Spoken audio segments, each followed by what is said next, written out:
Bismillahirrahmanirrahim. Assalamualaikum warahmatullahi wabarakatuh. Selamat pagi anak-anak. Gimana kabarnya? Masih sehat? Nah, mudah-mudahan kita semua diberikan kesehatan. Sebelum saya mengawali pembelajaran pada pagi hari ini, marilah kita berdoa menurut agama dan kepercayaannya masing-masing. Bagi yang muslim, kita awali dengan membacakan surat Al-Insyirah bersama-sama. A'udzubillahi minasyaitonirrajim. Bismillahirrahmanirrahim. Alam nashrah laka sadrak wa wada'na anka wisrak alladzi anqadha dhahrak wa rafa'na laka dzikrak fa inna ma'al usri yusra inna ma'al usri yusra fa idza faraghta fansab wa ila rabbika farghab.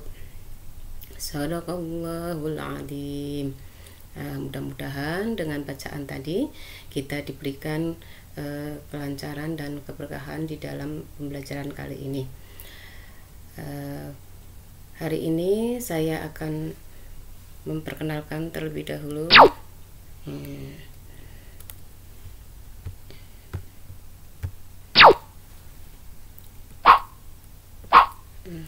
nama saya Ibu Nurlaili Herawati, biasa dipanggil Bu Laili.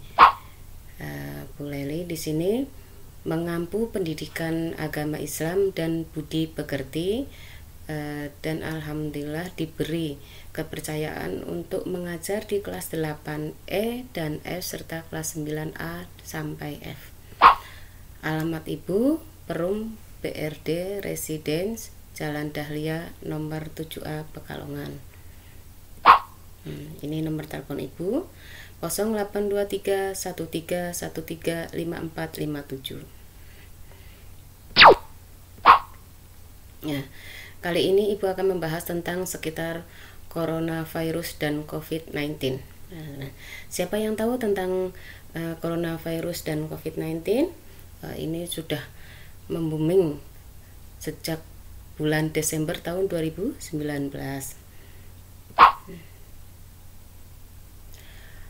Coronavirus merupakan keluarga besar virus yang menyebabkan penyakit pada manusia dan hewan. Pada manusia biasanya menyebabkan penyakit infeksi saluran pernafasan, mulai dari flu biasa hingga penyakit yang serius seperti Middle East Respiratory Syndrome dan sindrom pernafasan akut. Coronavirus jenis baru yang ditemukan pada manusia sejak kejadian yang luar biasa muncul di Wuhan, Tiongkok pada Desember 2019.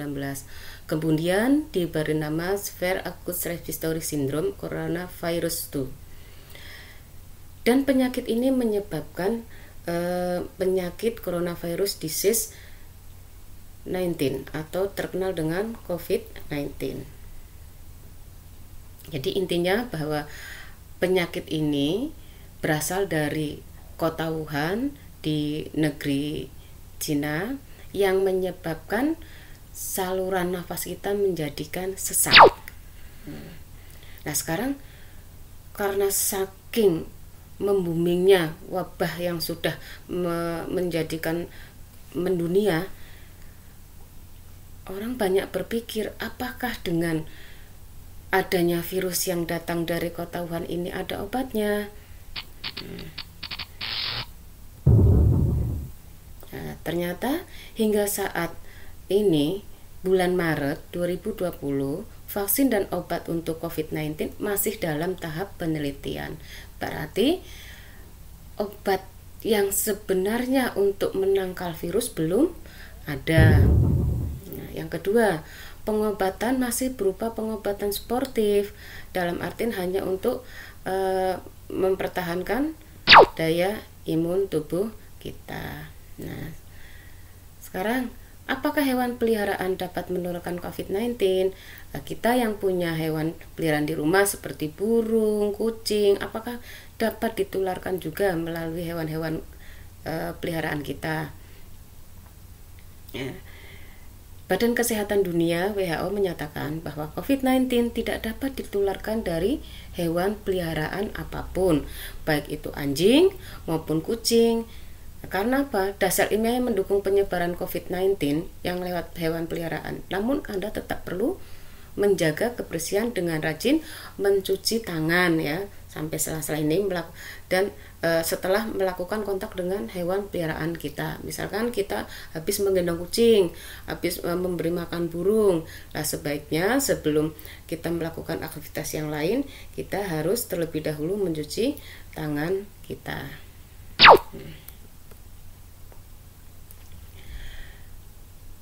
Apakah ada hal lain yang tidak boleh dilakukan demi mencegah COVID-19? Nah, jawabannya ada. Tidak boleh merokok. Nah, coba di sini, insya Allah anak-anak SMP 4 adalah anak-anak yang hebat, tidak ada yang merokok. Nah, yang kedua, tidak boleh di keramaian. Nah, kita harus bisa menjaga jarak. Yang ketiga, jika Anda atau kalian memang mengalami gejala yang mengarah kepada COVID-19, maka segera hubungi hotline 02435800713 atau melaporkan ke rumah sakit rujukan di tempat kita tinggal, yaitu Kota Pekalongan.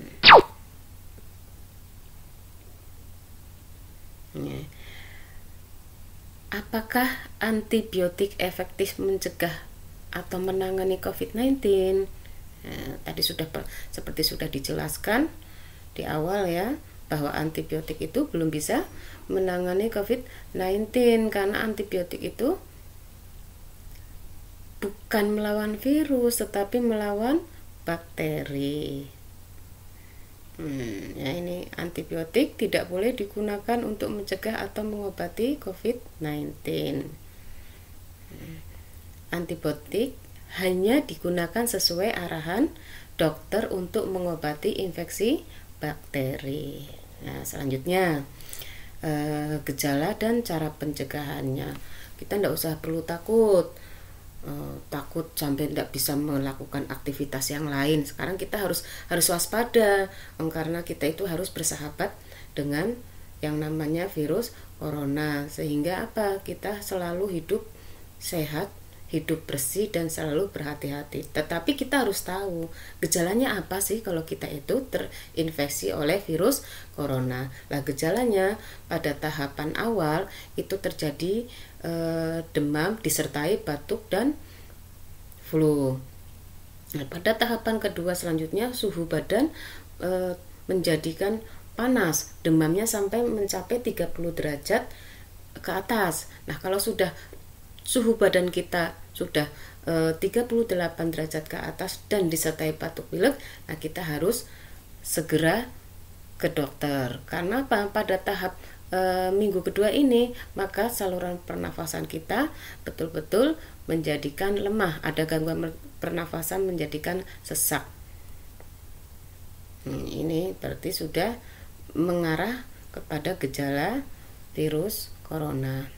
Lah bagaimana pencegahannya supaya kita tidak sampai terkena virus corona? Yang jelas adalah pola hidup kita harus selalu bersih, selalu mencuci tangan dengan sabun setidaknya selama 20 menit, selalu menggunakan masker bila bepergian. Tidak harus orang yang punya penyakit atau sedang batuk pilek, tetapi kita yang sedang sehat saja apabila pergi di keramaian harus memakai masker. Nah, selanjutnya adalah apabila kita ingin memakan daging atau telur, masaklah hingga matang. Nah, jika kita mengalami gejala seperti batuk, pilek, demam, maka segera menghubungi rumah sakit rujukan yang terdekat. Sekarang istilah yang berkaitan dengan penanganan COVID-19. Nah, ini istilah apa saja tentang COVID-19? Yang pertama adalah ODP atau orang dalam pantauan. ODP artinya seseorang yang memiliki riwayat bepergian ke negara yang telah terinfeksi virus corona atau melakukan kontak dengan orang-orang yang sudah terkena virus corona. Nah, misalkan kita baru pulang dari Kota Surabaya. Kota Surabaya adalah kota di mana ditetapkan sebagai zona hitam. Banyak orang atau masyarakatnya sudah terkena virus corona. Maka ketika kita pulang dari Kota Surabaya, walaupun kita merasa sehat, kita termasuk orang yang dalam pantauan. Atau misalkan kita habis berkomunikasi langsung dengan orang yang sudah terkena virus corona, maka kita pun walaupun badan kita sehat, tetap kita dinyatakan adalah sebagai ODP, yaitu orang dalam pemantauan.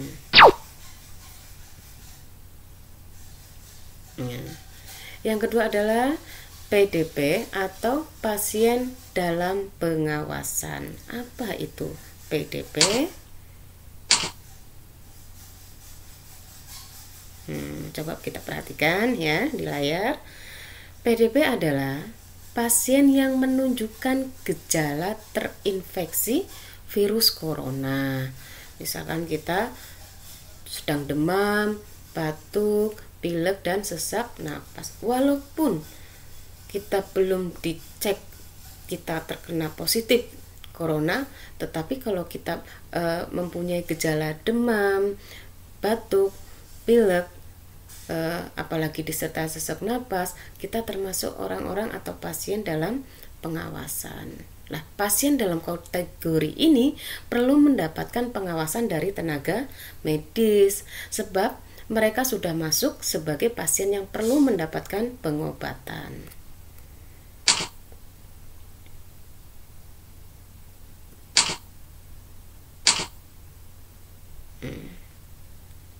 Nah, gimana? Masih semangat? Nah, yuk kita harus semangat, jangan ngantuk karena masih ada materi yang lain. Nah, selanjutnya istilah apa lagi tentang sekitar virus corona, yaitu suspek. Apa itu suspek? Ada yang tahu? Coba tunjuk jari. Oh ya. Nah, suspek artinya pasien yang memiliki riwayat bepergian ke negara yang terinfeksi virus corona atau setelah melakukan kontak dengan pasien positif corona, ia diduga kuat telah terinfeksi corona dan memiliki gejala terinfeksi virus tersebut. Nah, pasien dengan kategori suspek akan menjalani pemeriksaan 2 metode. Yang pertama PCR atau polymerase chain reaction dan genome sequencing. Dari pemeriksaan kedua tersebut akan diketahui apakah pasien tersebut dinyatakan positif corona, negatif atau positif. Nah, ini ya, coba kita lihat di sini termasuk pasien yang positif. Pasien yang positif adalah pasien yang sudah terbukti secara medis telah terinfeksi virus corona. Lah, terbukti medisnya dari mana? Dari pengujian laboratorium. Sudah dicek darahnya, sudah dicek air liurnya. Lah, sekarang saya sehat, Bu. Berarti saya negatif. Tapi kita sudah pernah dites. Lah, dibuktikan kita negatif itu dari mana? Ya tetap dari cek laboratorium. Pasien negatif ini adalah pasien yang tidak terbukti terinfeksi kena virus, baik sudah teruji melalui laboratorium maupun sudah teruji orang ini memang benar-benar pertama diuji karena dia terkena positif corona, lalu sembuh dan dinyatakan terbebas dari virus corona. Berarti ada dua ya, kita dinyatakan negatif. Satu, yang pertama adalah memang dicek secara laboratorium dia memang benar-benar negatif. Yang kedua, pernah positif lalu sudah sembuh. Nah, ini ya sudah. Sekarang lockdown istilah selanjutnya. Lockdown, nah ya, coba lihat. Lockdown artinya tindakan mengunci suatu kawasan untuk mencegah sesuatu masuk atau keluar. Nah, ini lockdown hanya bisa diinisiatif oleh orang yang berwenang atau memiliki kekuasaan tinggi dan biasanya baru akan dilakukan dalam keadaan darurat. Nah, ini misalkan di daerah kita, di kampung kita, di perumahan kita, siapa yang bertanggung jawab di kampung? Ya Pak RT-nya. Pak RT-nya menutup segala pintu akses keluar dan masuk. Biasanya dibuka hanya satu pintu. Tujuannya apa? Untuk mencegah masuknya orang keluar ke dalam atau orang keluar. Nah, fungsi lockdown ini untuk melindungi juga orang atau yang fasilitas yang berada di dalam sebuah tempat dari ancaman luar.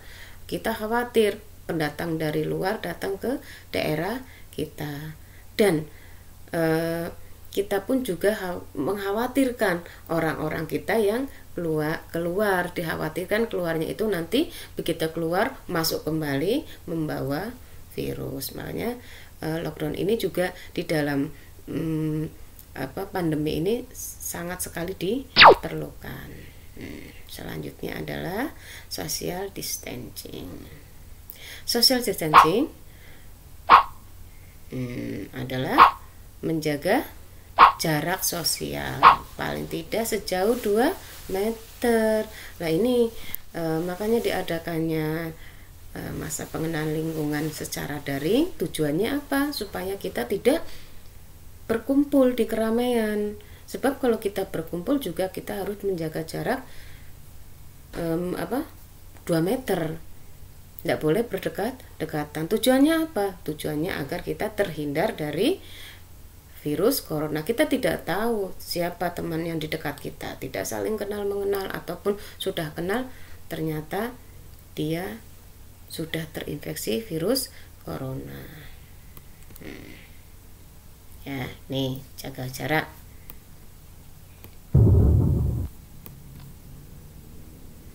Selanjutnya adalah isolasi. Nah, ya, isolasi adalah langkah yang perlu dilakukan oleh orang-orang terinfeksi COVID-19 atau virus corona. Istilah ini bertujuan untuk menjauhkan orang-orang yang terinfeksi penyakit menular dari mereka yang tidak terkena. Misalkan kita baru pulang dari kota yang dinyatakan zona hitam atau zona merah. Nah, ini termasuk orang yang PDP. Misalkan, karena kita termasuk orang yang PDP, maka kita harus diisolasi, dijauhkan dari kerumunan. Yang selanjutnya adalah physical distancing. Saat ini WHO memutuskan untuk mengubah penerapan social distancing menjadi physical distancing. Physical ini adalah salah satu tindakan mencegah infeksi virus corona dengan menjaga jarak fisik antara satu sama lainnya. Selanjutnya adalah karantina.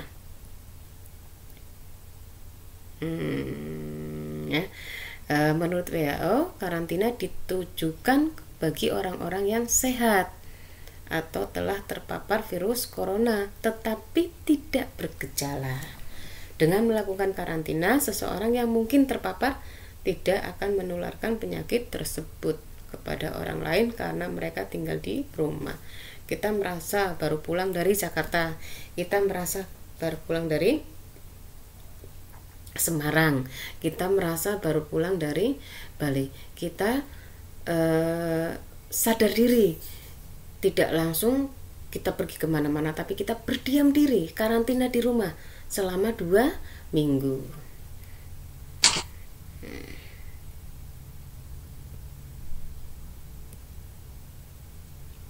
Sekarang imported case.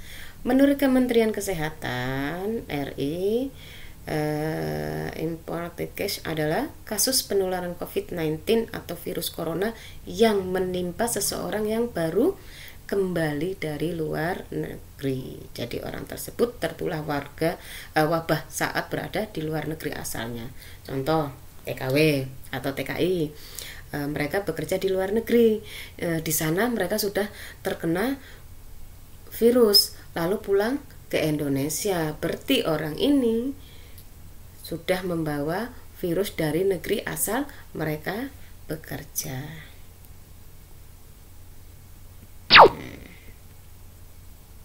Nah, sekarang yang terakhir adalah protokol kesehatan. Nah, kalian sudah menjadi siswa-siswi SMP Negeri 4 Pekalongan.